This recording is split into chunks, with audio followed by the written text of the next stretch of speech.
interessante notarmos hoje como é crescente o egoísmo no mundo, né? O egocentrismo. O eu encontra-se em primeiro lugar, em segundo lugar, em terceiro lugar, sempre na prioridade.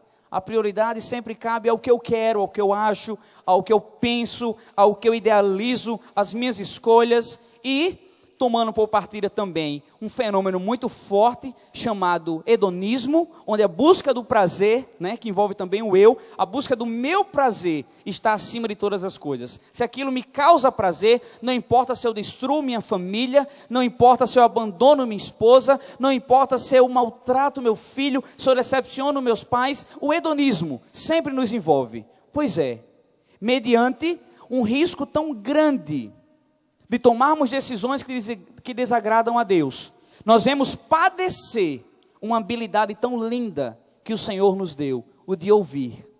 Que valor nós damos aos conselhos? Ao conselho dos sábios, ao conselho dos prudentes, daqueles que têm na vida um legado de atitudes corretas, de atitudes certas. Pois é, meus irmãos, está na hora de fato, darmos o devido valor àqueles que são usados por Deus para ministrar o nosso coração. Vos apresento, se você não conhece ainda, um manual de exímios conselhos. Refiro-me à palavra do nosso Deus. Requer dedicação, requer um coração aberto para ouvir as instruções, requer um direcionamento, Senhor, não por meus passos, não pelas circunstâncias, não pelo que eu acho ser bom para mim, mas de acordo com a Tua palavra, como eu posso andar? Mediante uma sociedade tão pecaminosa, parece que a maldade não tem limites, né? Eu me surpreendo sempre que vejo um noticiário, isso parece até que passou-se já, a gente já viu tantas coisas estranhas, tantas coisas absurdas, mas recentemente agora, não sei exato quantos dias, digamos que de 5 a 10 dias, estava assistindo a TV, quando me deparei com um pré-adolescente, a sua imagem não foi exibida, por não poder, de 10, próximo a 11 anos, que foi encontrado com uma arma em mãos. E ao ser questionado o porquê daquela arma, ele dizia que estava indo vingar-se da morte do irmão. O irmão tinha sido morto, ele suspeitava quem era e estava ali para tirar a própria vida do outro. Tanta maldade envolvida no mundo, tantos pecados, pessoas padecendo, pessoas sem esperança de viver. Nós precisamos reentender que a palavra do nosso Deus é um bom manual de conselho para as nossas vidas. Amém?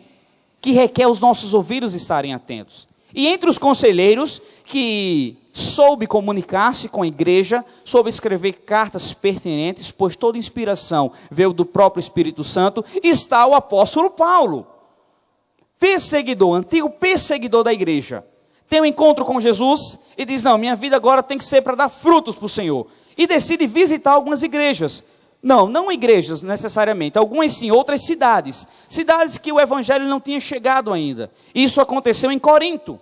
E eu quero dar alguns dados aqui, algumas curiosidades de Corinto, uma cidade grega. Quando ele chegou lá, Paulo chega até Corinto e chega muito cansado, abatido, até porque ele tinha atravessado grandes mares a fim de chegar na Macedônia. E nós sabemos que bem diferente dos cruzeiros, ou dos navios, barcos, jet ski, que nós temos hoje, naquela época deveria ser terrível. O medo dos fortes mares, totalmente precário, os meios utilizados para se dirigir de um continente a outro, de uma região a outra, atravessando em boa parte os oceanos. Mas assim ele fez, chegou ali na cidade de Corinto, olha, com grande desafio. Corinto era conhecido por não gostar muito do evangelho. Eles não simpatizavam com o evangelho. O apóstolo Paulo passa exatamente 18 meses naquele lugar. Primeira lição para você guardar no seu coração. Existem coisas na nossa vida que não são planejadas, mas são oportunas nas mãos de Deus. Ninguém planeja uma enfermidade, mas Deus pode usar uma enfermidade como uma oportunidade para mostrar que Ele é Deus. Amém? Deus tem coisas que a gente... ser preso não é programado muitas vezes, mas é oportuno. Para Deus ter encontros marcados ali. No Júlia Maranhão nós estamos repletos de ver essa dinâmica com o Senhor. Disciplina. Nós não corremos atrás da disciplina do Senhor, mas se ela chegou, se ela veio, creia que é uma oportunidade. Então, meu irmão, aquilo que não é planejado, mas acontece, é oportuno nas mãos de Deus. Eu posso ver um amém da igreja? É oportuno, e nós precisamos entender dessa forma. Porém, essa igreja, o apóstolo Paulo vai lá, passa um tempo lá, 18 meses, como eu falei, e o seu foco foi ir à sinagoga, às reuniões da sinagoga, aos sábados. Deixa eu falar melhor para vocês.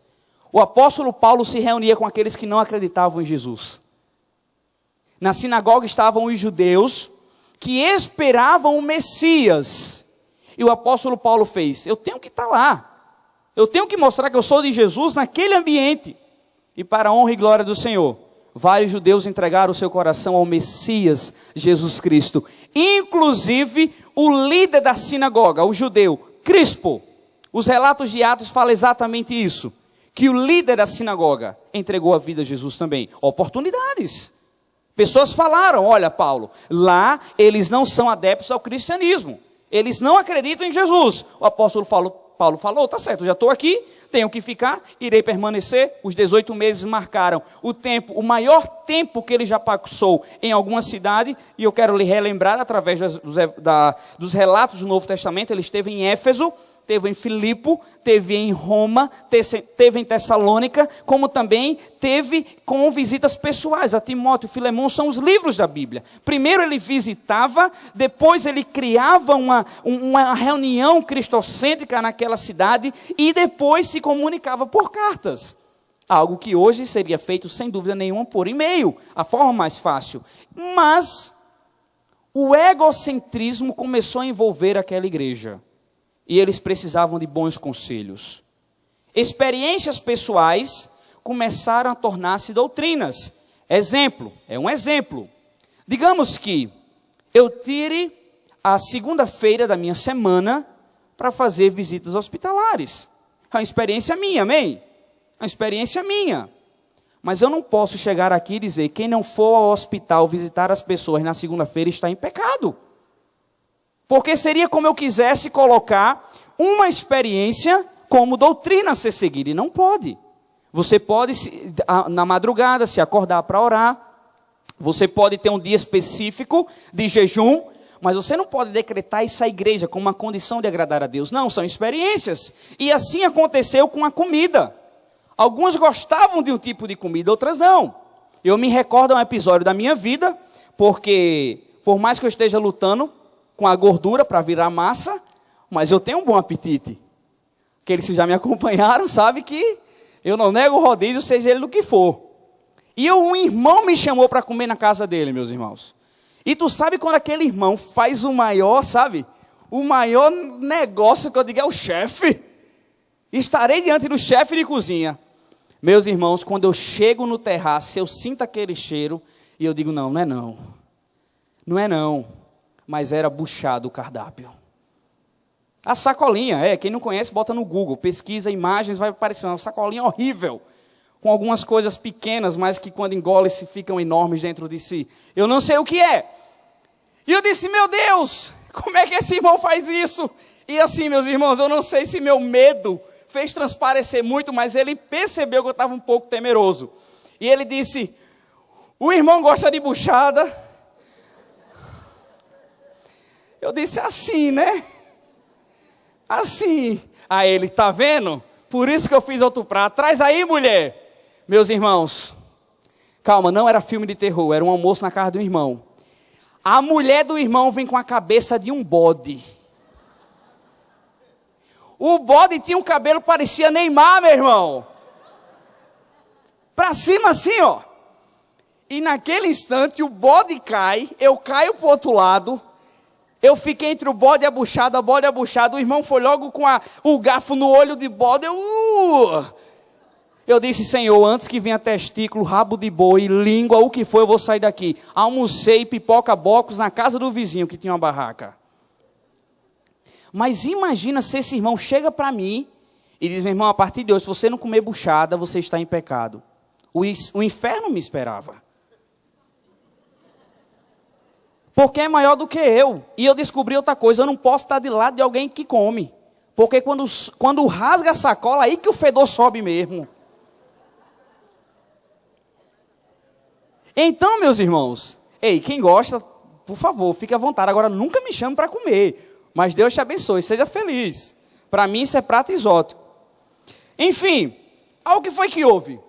Eles, os coríntios, diziam: eu gosto disso, eu não gosto daquilo, e começaram a pegar suas experiências pessoais para virar doutrina. Meus irmãos, aí que está o problema. Quando Deus fala não, não, não, e nós nos apegamos àquilo que nós queremos, impomos justificativas e perdemos tempo investindo em algo que não tem a aprovação de Deus. E perder tempo traumatiza qualquer um. Fazer aquilo que não gera resultados, sem dúvida, traz grandes problemas sobre cada um de nós. Enfim, dadas as devidas lições iniciais, eu os convido a abrir no livro de 2 Coríntios, capítulo 5, do versículo 14 ao versículo 17. Nós iremos meditar exatamente nesse texto, conselhos pertinentes, relevantes, desde já falo, atuais. A Bíblia deve ser entendida e, sobretudo, lida como manual atualizado, atual. A parte do Novo Testamento como doutrina, algo a aplicar-se. A parte do Antigo Testamento como uma referência do senhorio de Deus. A Bíblia, de Gênesis a Apocalipse, é relevante e totalmente atual. Amém? Então vamos ler, a partir do versículo 14. Estamos no livro de 2 Coríntios, capítulo 5, versículo 14. Pois o amor de Cristo nos constrange, porque estamos convencidos de que um morreu por todos, logo todos morreram. E ele morreu por todos para que aqueles que vivem já não vivam mais para si mesmos, mas para aquele que por eles morreu e ressuscitou. De modo que, de agora em diante, a ninguém mais consideramos do ponto de vista humano, ainda que antes tenhamos considerado Cristo dessa forma. Agora, já não o consideramos assim. Portanto, se alguém está em Cristo, é nova criatura. As coisas antigas já passaram, eis que surgiram coisas novas. Vamos ler de novo o versículo 17, vamos lá? Portanto, se alguém está em Cristo, é nova. As coisas antigas já passaram, eis que surgiram coisas novas. Eu lhe convido a fechar os seus olhos agora e vamos orar. Senhor, crendo no poder da tua revelação, nós nos colocamos agora à disposição do teu Santo Espírito, Pai. Vem falar ao nosso coração, vem promover mudanças profundas. Pai, me coloco aqui apenas como um facilitador, em nada sou diferente dos demais filhos que encontram aqui sedentos pela tua palavra. Mas, Senhor, que o teu Santo Espírito comande e tenha todo o poder desse momento que nós iremos meditar nas tuas sagradas, pertinentes e profunda palavra. Em nome de Jesus, ministra ao nosso coração, que toda investida do diabo bata em retirada agora em nome de Jesus. Que pessoas que não estão assim prontas a ouvir, que estão desligando a sua mente no teu Santo Espírito, que agora voltem a ti, ó Pai. Sintoniza os nossos corações com o teu. Vem ser o Senhor dessa palavra, vem ser o ajudador, vem ser o Deus Emanuel, o Deus presente. Sara, Senhor, cura, liberta, para a honra e glória do teu santo nome. E a igreja que crê diz amém. Então o apóstolo Paulo aqui, como nós falávamos no começo, começa a dar conselhos para aquela igreja. Uma igreja com potencial altíssimo, uma cidade riquíssima. O próprio apóstolo Paulo, enquanto os 18 meses que esteve lá, trabalhou numa fábrica de tendas. Ele fabricava tendas como para ter um mantimento, para se sustentar. Aí conheceu um casal lá, que eram os donos da fábrica, que também o ajudaram, deram essa oportunidade a ele. Mas o apóstolo Paulo sabia que aquela igreja com tanto potencial, uma igreja que podia mergulhar-se no Senhor, precisava ouvir alguns conselhos. E é essa a minha proposta, a proposta do Espírito Santo para cada um de nós. Quais conselhos nós precisamos ter na nossa vida, se queremos ser bem-sucedidos? Em primeiro lugar, se nós queremos viver o novo do Senhor, um novo projeto, um novo momento, uma nova perspectiva. Ele fala aqui, portanto, se alguém está em Cristo. Estar em Cristo. Nossas decisões, nossas escolhas precisam estar pautadas em Cristo. Não apenas como sustentador, mas como um alicerce firme, que nos segura, que nos levanta, que nos faz olhar adiante, que não nos deixa sermos levados pelas circunstâncias. Está firmado na ética, na conduta e no reino vivido e estipulado por Jesus. A nossa vida precisa estar em Cristo. E aqueles que entendem o senhorio de Jesus, começam a obedecer mais ao Senhor, e logo são abençoados por Deus. Porque a dinâmica de Deus é a seguinte: sempre as bênçãos irão seguir a obediência. Obedeça e as bênçãos irão te alcançar, amém? Obedeça ao Senhor e Ele virá a nossa defesa. Obedeça ao Senhor e Ele dará a última palavra. É essa a dinâmica do Senhor. Os enfermos entenderam que precisava ir até Jesus. E eu trago um caso aqui, da mulher com fluxo de sangue. Imagine que constrangimento para aquela mulher.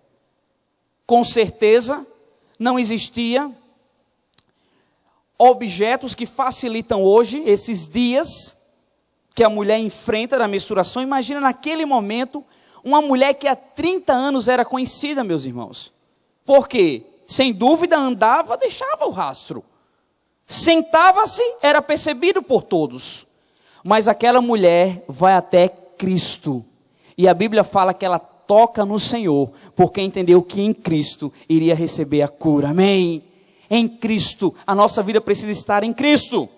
Que outro exemplo dos evangelhos posso citar para vocês? O do centurião. Um guarda romano, um soldado, que liderava um grupo de 100 soldados. E teve um da sua equipe doente. Fazia falta, claro. Tinha a segurança da população. Tinha a segurança do governo. E ele vai até Jesus, aquele centurião. E diz: Jesus, um dos meus auxiliares está doente. E eu preciso que você o cure. Aí Jesus diz: traz ele. Aquele homem estava tão em Cristo que ele disse: não precisa eu trazer. Apenas uma palavra tua. E onde ele estiver, Jesus, ele será curado. Aí Jesus olha para aquele homem e fala: em toda a Palestina, andando pela Judeia, eu nunca vi um homem de tamanha fé. Estavam em Jesus. Está em Cristo. O que nos tira desse alicerce chamado Jesus Cristo? As circunstâncias. Nós não podemos ser levados pelas circunstâncias. O conselho do apóstolo Paulo é: esteja em Cristo. Porque, sem dúvida, muitas vezes as circunstâncias não serão compreendidas. Ou como já foi dito, não serão planejadas. Mas com Deus, meu irmão, tudo é oportuno, amém? É oportunidade. Nós não entendemos, mas confiamos, porque estamos em Cristo. A nossa vida precisa estar em Cristo. Deus faz milagres. Quem não acredita que os milagres de Jesus são contemporâneos está em pecado. Pelo contrário, hoje nós precisamos ver maiores milagres do que o Jesus operou. Ele falou isso. Quando vier o Espírito Santo, coisas maiores farão. E o primeiro milagre que nós precisamos experimentar para estar em Cristo chama-se a conversão.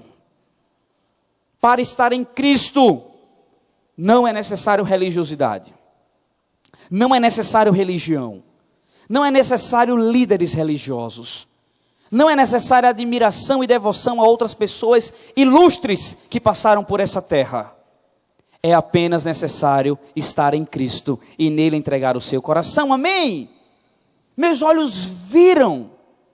Meus olhos contemplaram. Não li em nenhuma revista, em nenhum blog. Meus olhos viram quando decidi passar um ano em Carpina, Pernambuco.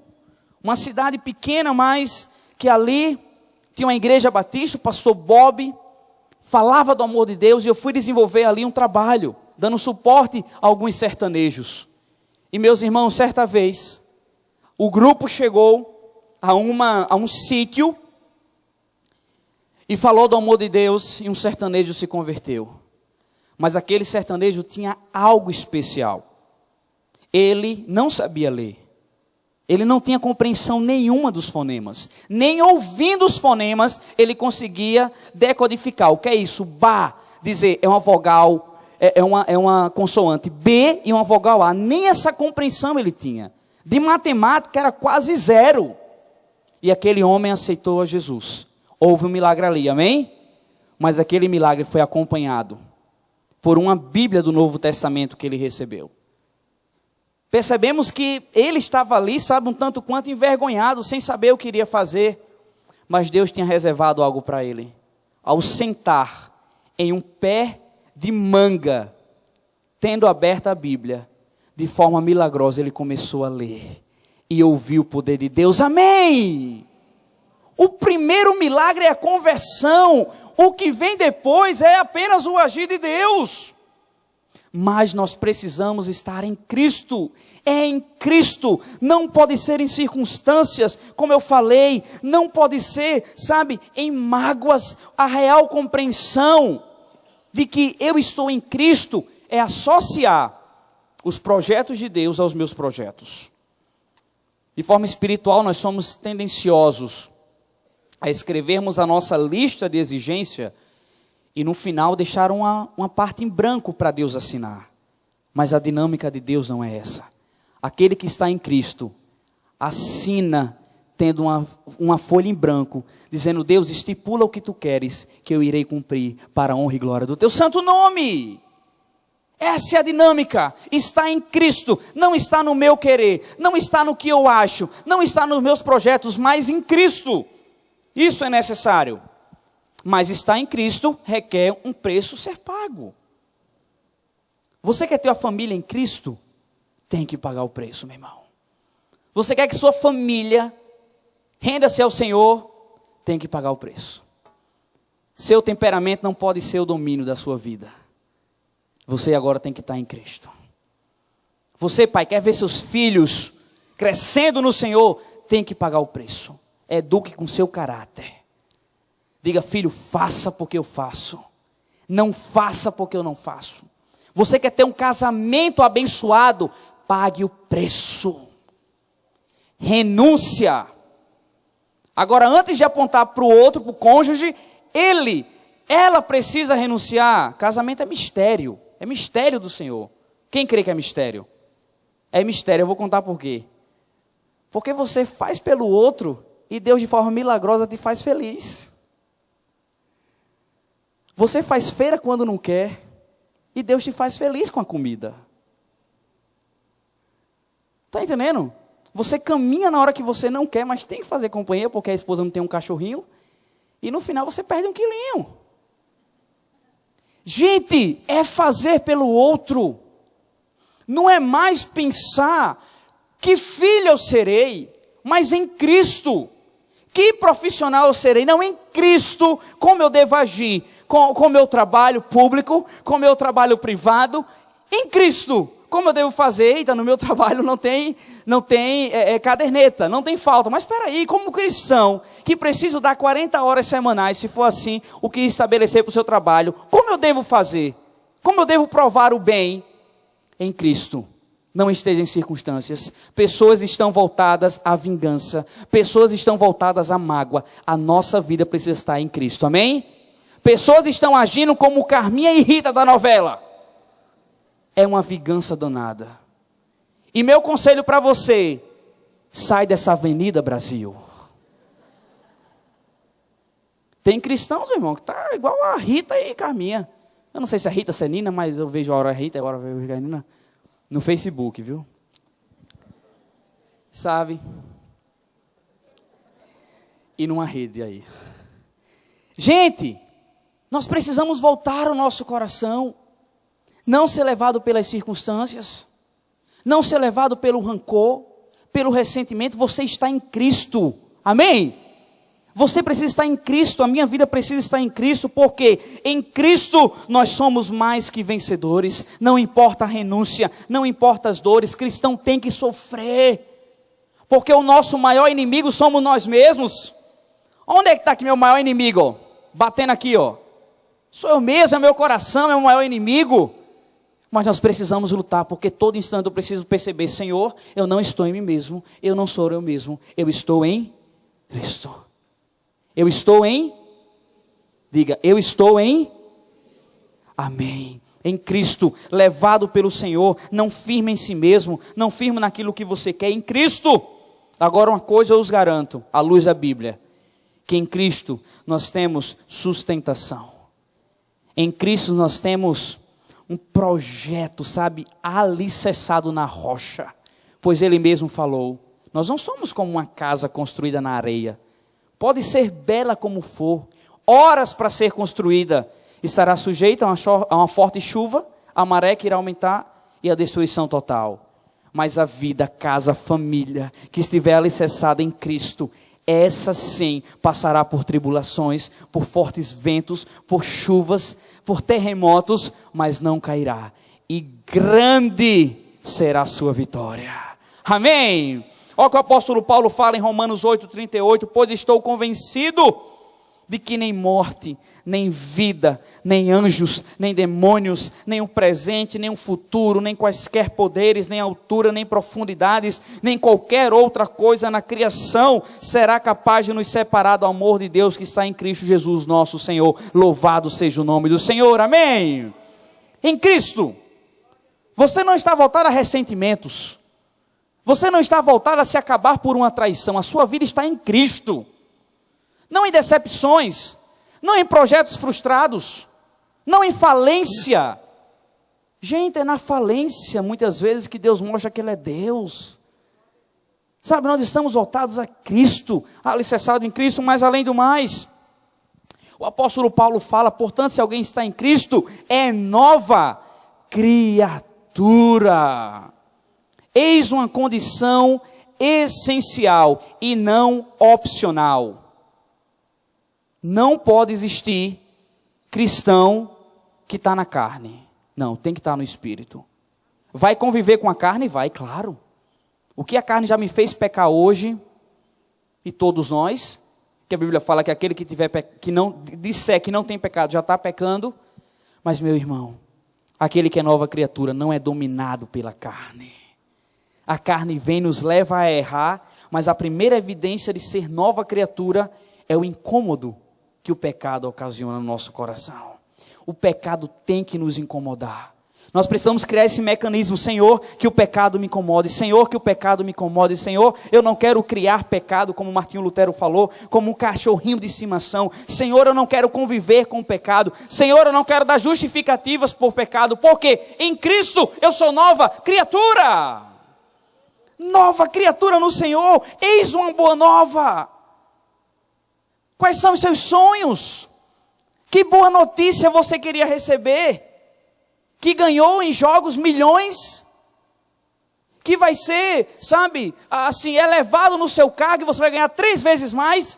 Essas felicidades passam quando existem.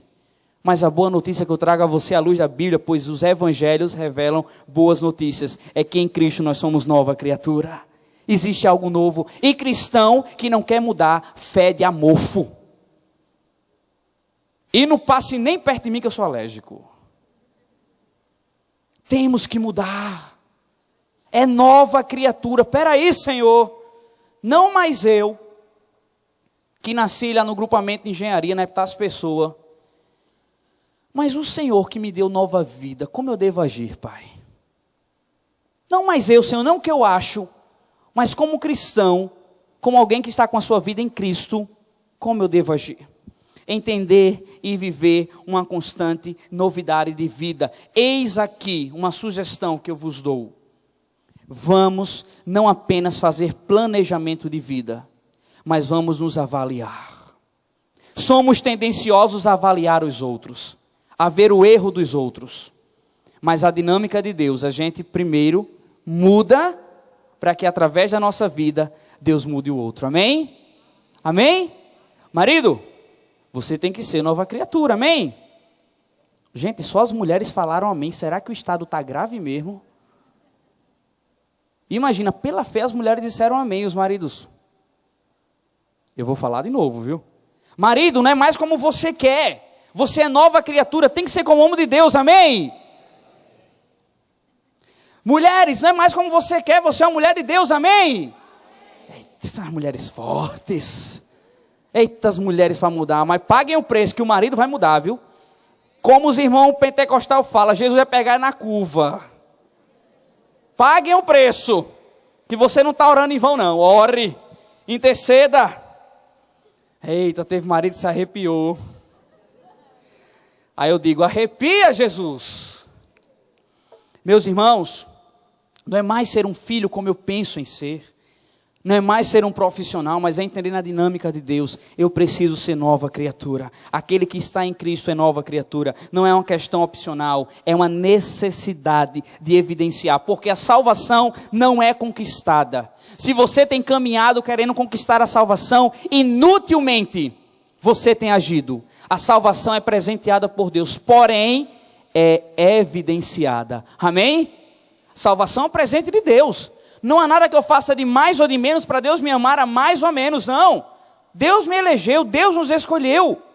Mas aquele que experimentou a salvação do Senhor, mostra com a própria vida, mostra dentro de casa, mostra aos mais próximos. Jesus foi questionado, muitos pensavam que tratava-se de mais um malfeitor, de um mágico que queria ganhar, porque veja bem, queria ganhar dinheiro, porque vejam bem, Jesus não foi o primeiro que veio falando que era o Messias, não, muitos já tinham chegado lá para falar, eu sou o Filho de Deus e não eram, mas Jesus, sabendo que muitas pessoas pensavam que ele era o profeta Esaú, profeta Elias, sabe? Pensava que ele era até a reencarnação do profeta Isaías ou qualquer outro profeta. Ele não foi atrás de pessoas longes, não, ele chegou perto dos 12 e disse para vocês quem eu sou.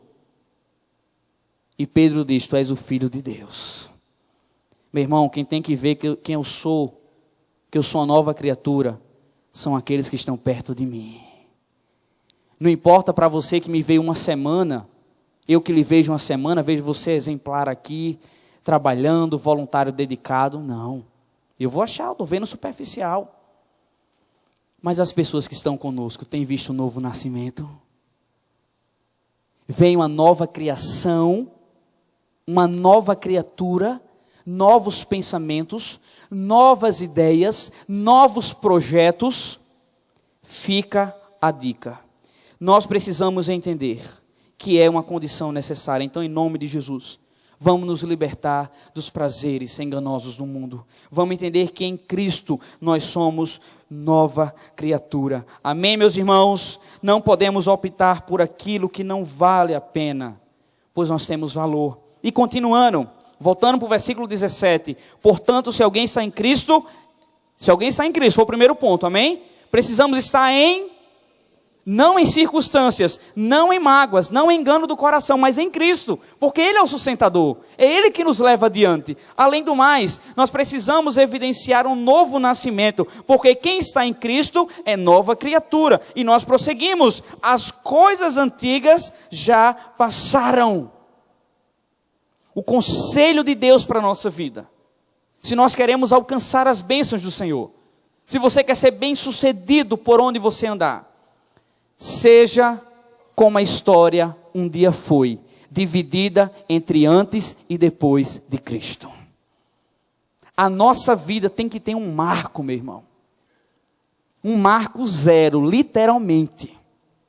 Onde começamos ali de novo. Nesse processo de mudança, os coríntios estavam querendo voltar às religiões pagãs que eles faziam antes, que sacrificavam animais, sabe, aos deuses que eles se prostituíam, e quem tinha o dom do celibato, queria dizer aos outros, sabe, é doutrina agora, que sexo é impuro. Não, feito dentro do casamento é bênção do Senhor, agora fora é maldição, fica a dica, é maldição, vá se aventurar quem quiser, mas fica a dica bíblica. Mas aí que está, e Paulo fala, peraí, os erros cometidos no passado, carnes sacrificadas, a prostituição, o sexo fora do casamento, o próprio culto a Deus Afrodite, que era marcada pela múltiplas ações sexuais, pessoas trocavam de parceiro enquanto cultuavam a Deus, imagina que absurdo, isso acontecia em Corinto. Paulo fala, olha, isso foi antes de Cristo. Vocês precisam, por estar em Cristo, ser uma nova criatura, entender que existem coisas, conceitos que ficam para trás. Passou! O que você precisa falar para a sua vida? Passou! Passou! É passado! Passou! O Espírito Santo está falando para pessoas aqui. Isso passou! Passado não é presente. O passado está no seu devido lugar e deve ser lembrado quando for benéfico. Quando trouxer benefícios. Passou, meu irmão. Receba em nome de Jesus. Passou da sua vida. A nossa vida não está em circunstâncias. A nossa vida não está em ressentimentos. Não está em dores da traição. Mas está em Cristo, igreja. Em Cristo. Passou. É passado. O perdão não é sentimento, é decisão. Passou. Não se culpe, porque a culpa te fará permanecer no erro. Se liberte e declare, passou isso na minha vida, porque foi antes de Jesus. Passou. É do zero com Ele. Meu irmão, não importa. E aqui eu trago boas novas para vocês. O quanto podemos ter sido rejeitados, abusados, maltratados, enquanto o nosso caráter estava em formação de 11 a 17, 18 anos. Mas eu quero lhe dizer uma coisa. Aquele que está em Cristo tem que vencer o seu complexo de inferioridade. Sabe por quê? Porque eu não preciso trazer respostas para me considerar bom. Bom só um, Cristo. Se eu sou alguma coisa, se você é alguma coisa, se Deus nos presenteia com bênçãos, é porque Ele é gracioso. O complexo de inferioridade está destruindo os casamentos. Casais que eu tenho aconselhado, que eu tenho viajado para ouvir, que me procuram onde eu estou. Marido que não vibra com o sucesso da sua mulher, se liberte, meu irmão, você é uma só carne. É para ela e vocês vibrarem. Mulher que não consegue, sabe, ver o marido crescendo, se dedicando ao Senhor. Complexo de inferioridade tremendo, pecaminoso, demoníaco. É Deus que nos dá o devido valor, meu irmão. Você foi rejeitado pelo seu pai, pela sua mãe, pois há um Deus que te recebe de braços abertos. Há um Deus que nos consola. Há um Deus que enxuga as nossas lágrimas. Passou. É a palavra do Senhor para a nossa vida essa noite. Passou. As coisas antigas passaram, Senhor. Mas aí que está. Tem gente que infelizmente está apresentando os pontos críticos ao Satanás. Está apresentando ao diabo os seus pontos de fragilização. Por exemplo, meu Deus do céu, estou sozinho, mas tanta mulher atrás de mim, aí fica conversando isso, onde chega, na roda onde for. Senta numa roda, estou sozinho, estou solteiro. E tem outra palavra que eu não lembro de uma música. Tanta mulher atrás de mim, meu irmão, você está apresentando seu pronto fraco ao Senhor. Lute com as armas de Deus, jejum, oração e consagração.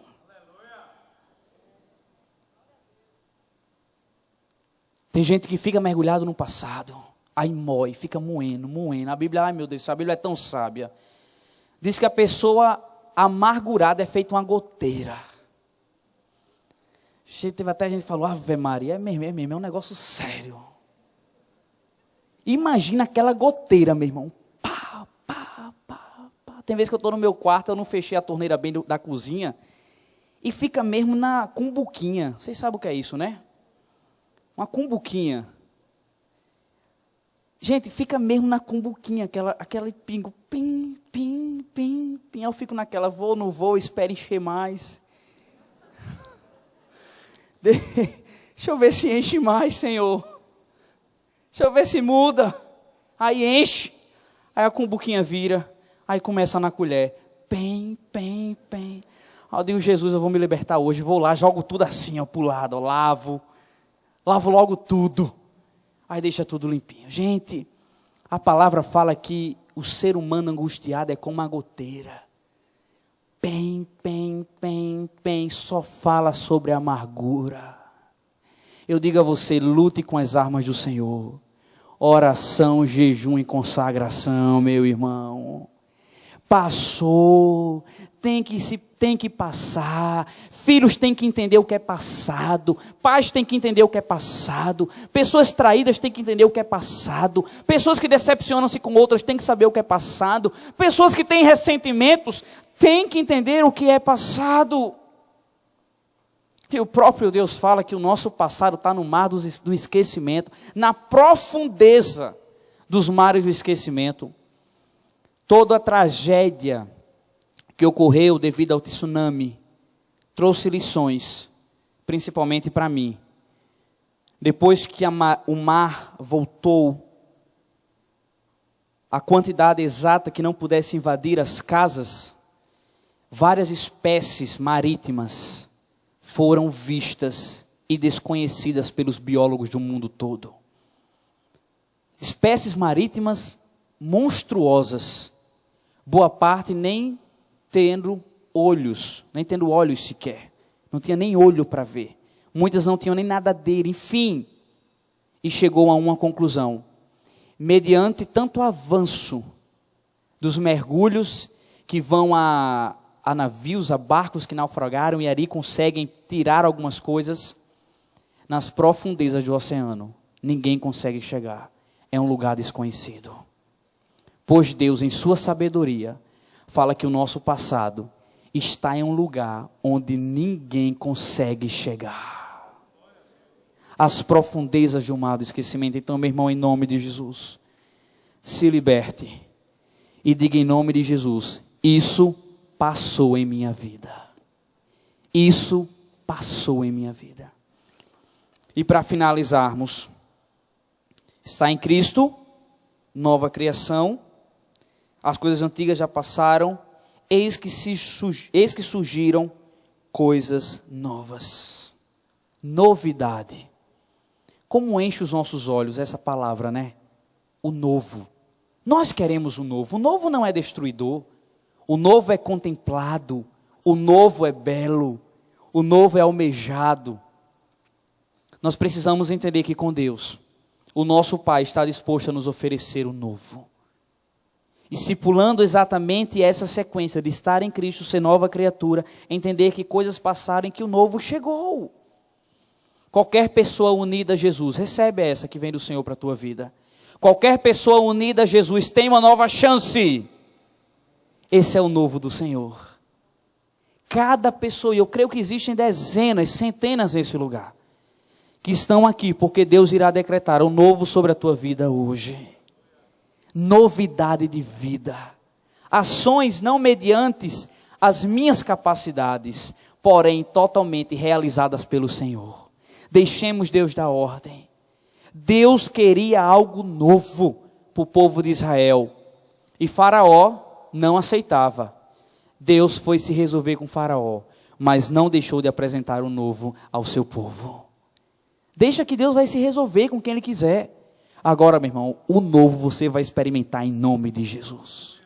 O novo vai vir sobre as nossas vidas. Deus nunca irá deixar que um vaso venha a ser quebrado, sem intenção de fortalecê-lo, de refazê-lo. Assim como hoje, nunca se repetirá. Nós podemos amanhã, em nossa sequência de atividades, queremos realizar o mesmo que foi feito hoje, mas entendam que até as mesmas atividades que tornam-se constantes em nossa vida, o cotidiano, nunca é o mesmo. A área geográfica não permite o mesmo. Não permite a gente fazer a mesma coisa. Sempre o hoje vai ser novo. Sempre o hoje vai ser uma novidade. Algo imprevisível.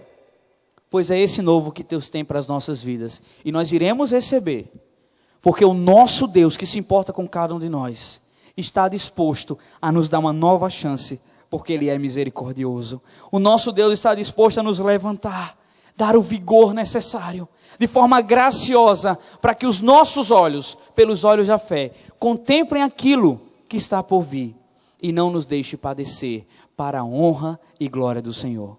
Deus abençoe todos nós, amém?